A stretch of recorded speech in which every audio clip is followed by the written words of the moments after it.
sounds like rain, and it's R-E-I-G-N. That's right. Like raining from heaven. Yes. And they have a YouTube channel. It's in the description below. Be sure to check it out. Their music is great. I grew up on Appalachian music.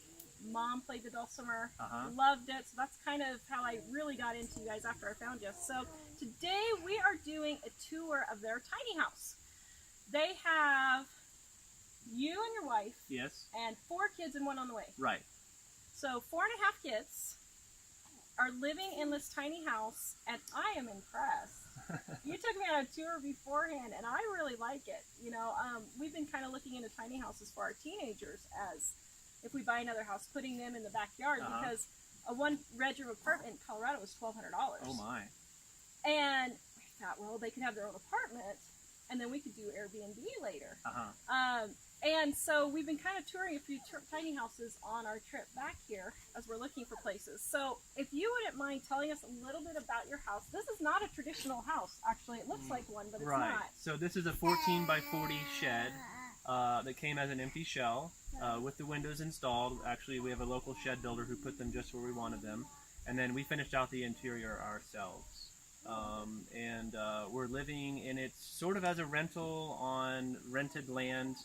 But we customize it to our needs.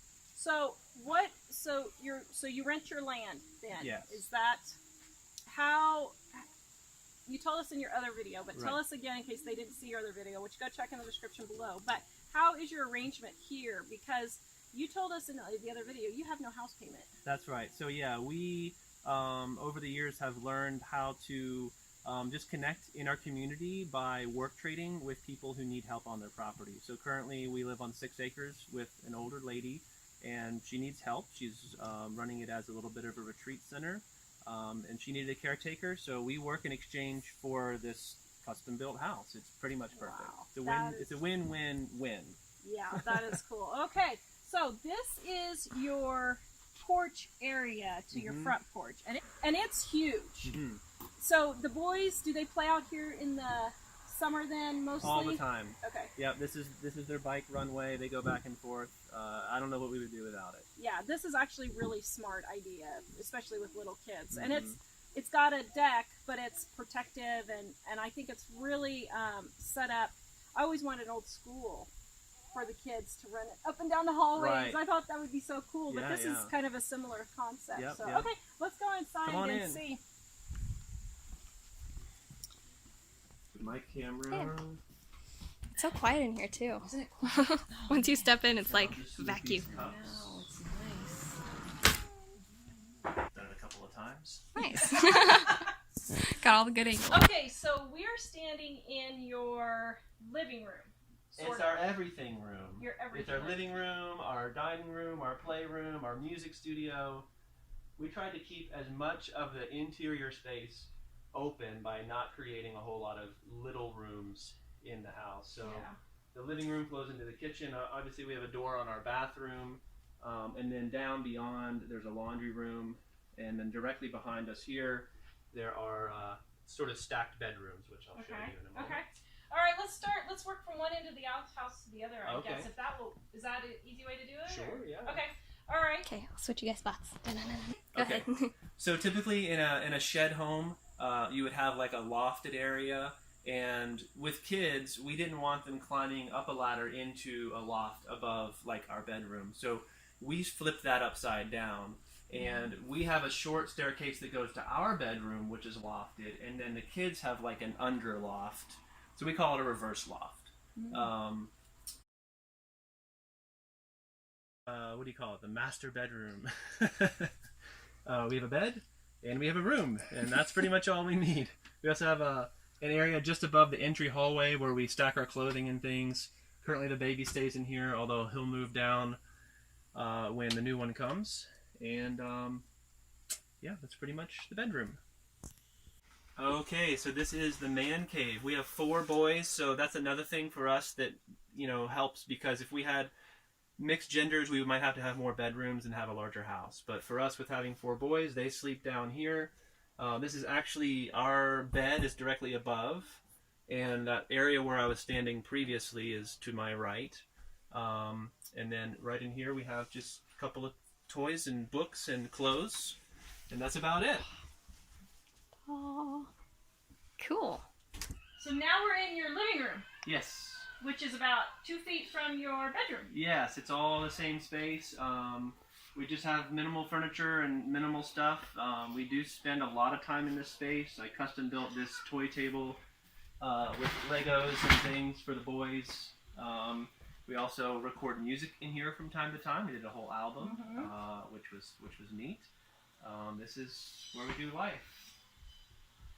Okay, so then we're walking another 6 inches, and there's your dining room. Yeah, so the dining room is also our homeschool area. The table extends. We have a couple of leaves for it just to make more space. But otherwise, we eat here and we study here. Lindsay does her sewing here. This is a heavily used area for the boys. So what do you guys use for heat, electric, water, and sewer? Okay, so we're on a septic. Okay. We have well water, and all those were here on the property before we set the shed down. And for heat, we use a wood stove, which is actually outside right now. We pull it out during the summer just to have a little bit more space. And then we use ceiling fans for air. Cool. Yep. Good. And I noticed you have a whole house fan up there. We do, yep. So we actually intentionally put the shed in the shade. And then during the hottest part of the year, obviously the heat rises, and then we just suck all the hot air out on the end. That is one of my favorite things ever. Yeah. We don't have one at this house in Colorado, and I regret not putting it in because it really makes a huge difference, doesn't it? Yeah. Mm-hmm. People don't talk about whole house fans a lot, and it just really changes the whole feel of the house. Cheaper than air conditioning, so it's a lot cheaper. Yeah. So normally your wood stove sits right here by the door. And how far does it stick out into the room? Well, to have all the safe clearances, I mean, it comes out a good deal here, and that's one of the main. It takes up most of this space right here during the winter time. But you know, it's wood heat that I can split by hand. It doesn't cost us anything other than my labor and. Yeah. That's my favorite way to heat. It just feels warmer to me. Yeah, and it's also dry. One thing that we learned living in a small space is that we used to use propane heat and other forms of heat that actually create condensation and mildew and things. So wood heat just dries the whole place out. Oh, that's nice, especially in a humid climate like this. Right. Where that would really be helpful. Do you have a problem with the kids in the wood stove? No, we put a cinder block barrier around it to also trap the heat, create a bit of a heat sink, and then if needed, we can put a metal cage around the front. Good. Okay. So now we're in Lindsay's kitchen, and this is actually a really convenient kitchen. I've been looking at a lot of houses, and everything is so far spread out that I think it would be so much work just for the refrigerator. But I really like the fact that your refrigerator and your stove and your sink are all really close in together. Yeah. What kind of so you have a gas stove? Yeah. So that's propane. Okay. Propane, yep. Do you have a garbage disposal? No, we don't have that. We compost everything and or give it to our chickens. Okay. And then I just try to, so we don't have any food waste that we're throwing away. Okay. So you use it all for the chickens, and the chickens give you eggs, and it's a great big circle that works out great. Or compost, yeah. Okay. Do you have a dishwasher? You don't have a dishwasher. No. So you wash dishes by hand? We do, yeah. Okay. Do you like doing that? No. At least you're honest. It's a part of life. It is, isn't it? Do you can a lot? I do. Well, yes, I like to can. I haven't done much yet this season, but I'm hoping soon to do some canning. Yeah. Do you freeze? We have a deep freeze. It's a smaller one, but if we get a lot of something, then I can put it in there. Okay. So yeah. Now, what do you use for food store? Is this all your food storage here? I keep things that are easily accessible. We just got back from a trip, so I don't have a whole lot. I'm not really plugged into this right now, but just for easy use, I keep things in these jars, and then we have 5-gallon buckets with bulk quantities of things out here. And then do you have other food storage, or is this it? This is it. Oh, wow. Yeah. How often do you go to the grocery store? Once a week. Okay, that's not bad. Yeah. And then I really love how you guys used all the space. So can you explain what you used all of your space above your bathroom here? Well, it's mostly just long-term, like storage, winter clothes. I have some baby stuff up there that I don't, stuff we don't access very often. Okay.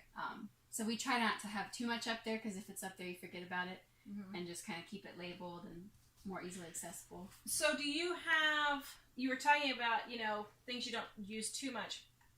Do you have like a lot of pots and pans, or it doesn't seem like you have your KitchenAid and your Vitamix, but like, is that all your cooking utensils? Yeah, I have another drawer here. Do you?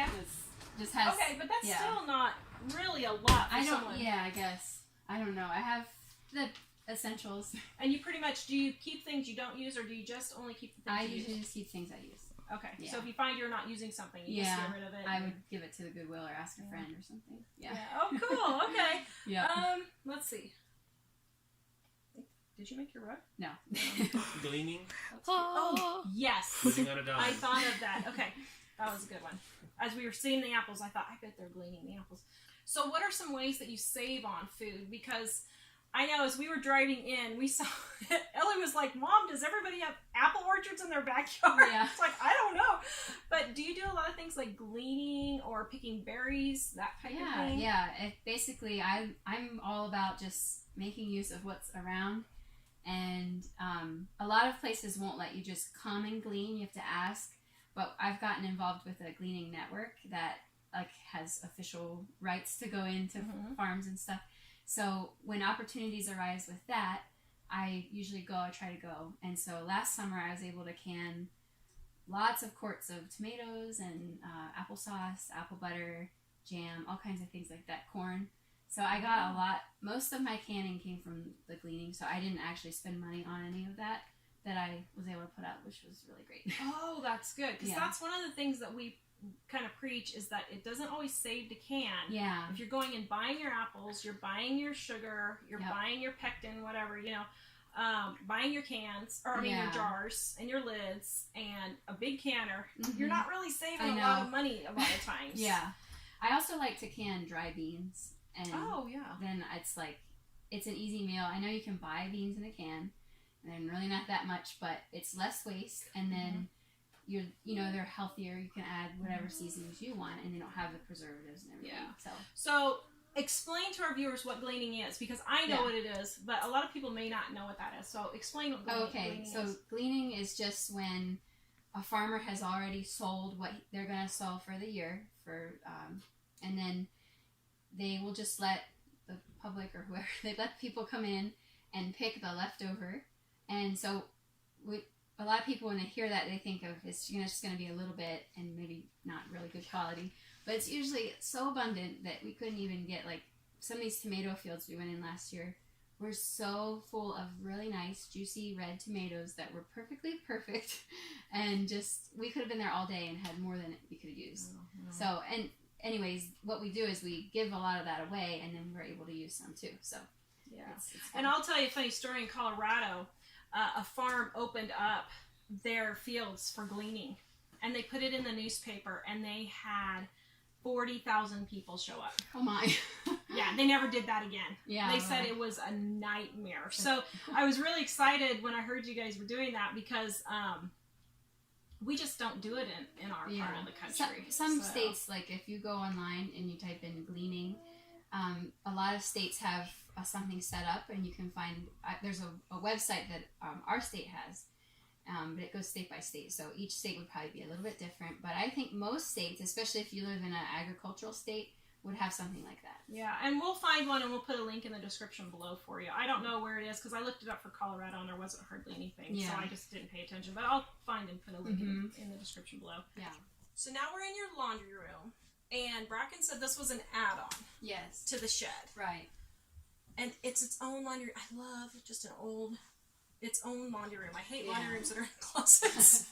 In the hallway, and you have clothes piled all over. Yeah. So, okay, so is this where you keep all your canned goods when you can?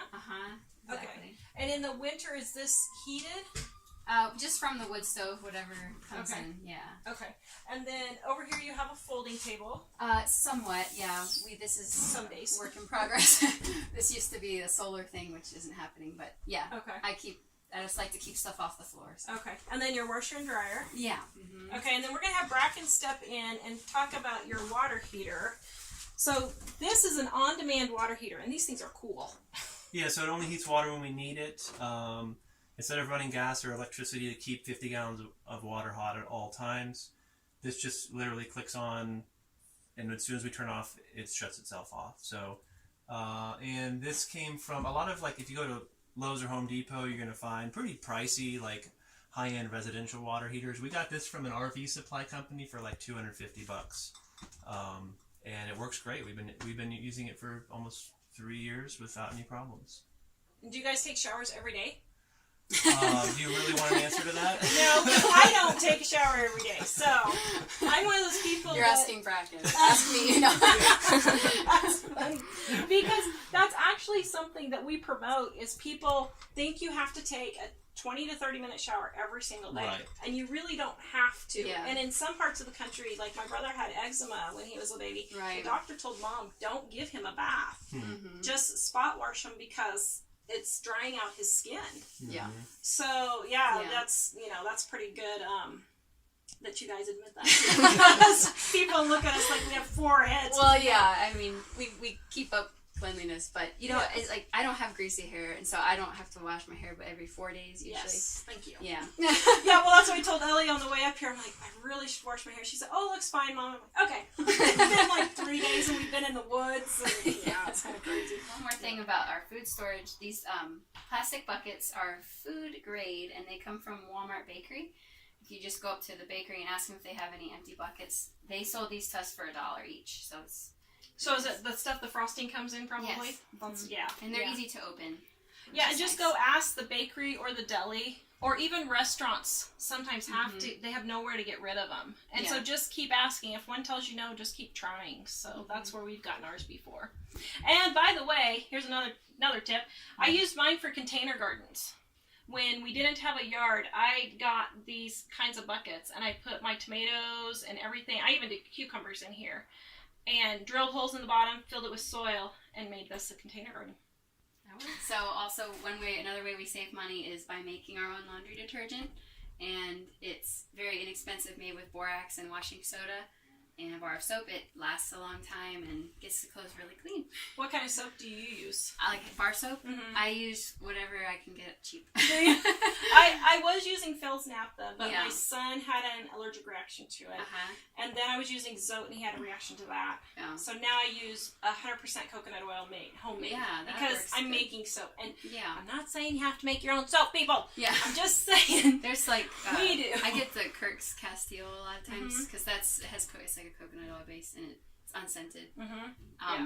We don't have the skin problems, but you can find inexpensive soaps that are unscented or Yeah. So. Yeah, pretty good. Okay, so now we're in your tiny house bathroom, and this really isn't that tiny. Yeah, it's not. A pretty big bathroom. Yeah. Yeah, I mean, okay, so this is a full-size tub. I think so. It's smaller. Okay, it is. It is. It's a full-size tub, and then you have a full shower. Yeah. And a full sink. Uh-huh. And then a full toilet. And Yeah. then all your storage over the toilet. Mhm. And do you have any other storage for the bathroom, or is this it? Just under the sink. Under the sink and then over the toilet. But you don't really need that much for No. the bathroom. We don't use a whole lot of stuff. Yeah. Yeah. So, and then you have all the kids' toys. Yeah, everybody's Yeah. got the kids' toys. We do Right. that too. We're almost out of the kids' toys. Yeah. Like, oh man, we're not gonna have kids' toys for the first time in 19 years. Oh. So, okay. Yeah, I mean, I'm really impressed. I thought your shower would be like, a little Well, teensy tiny. with here. having little ones, it helps to have a bath. It A does. bathtub. Yeah, it really does. Thank you guys for letting us look in every nook and cranny of your house. Sure, No yeah. problem. I am just so impressed that you took a shed and made it into a really nice tiny house, and you did it totally debt-free. That's right. And I want you guys to know that they are an encouragement to people to show that this really can be done. If you think outside the box and try to find a way around your problem or your situation and figure out a way to get out of it. They were in debt. They wanted to be debt-free. They wanted to live in a house that kept them debt-free, and they have a very nice house out in the forest, which most people would die for. You know, most people would just love to live out here. So one thing I forgot to ask you was, how do you guys make your living out here? It seems like you're out in the middle of nowhere, although you're fairly close to town. Sure. But how do you earn your living as you're living in your tiny house? Okay, so the first thing that we did was, as you preach on your channel, we reduced our expenses to where we need as little money as possible. Our housing is paid for by work trade, and then any additional funds that we need for gas, food, and things like that, I do handyman work on the side, and we run our YouTube channel and have music available. So you sell your DVD, or not your DVDs, you sell your CDs. Mm-hmm.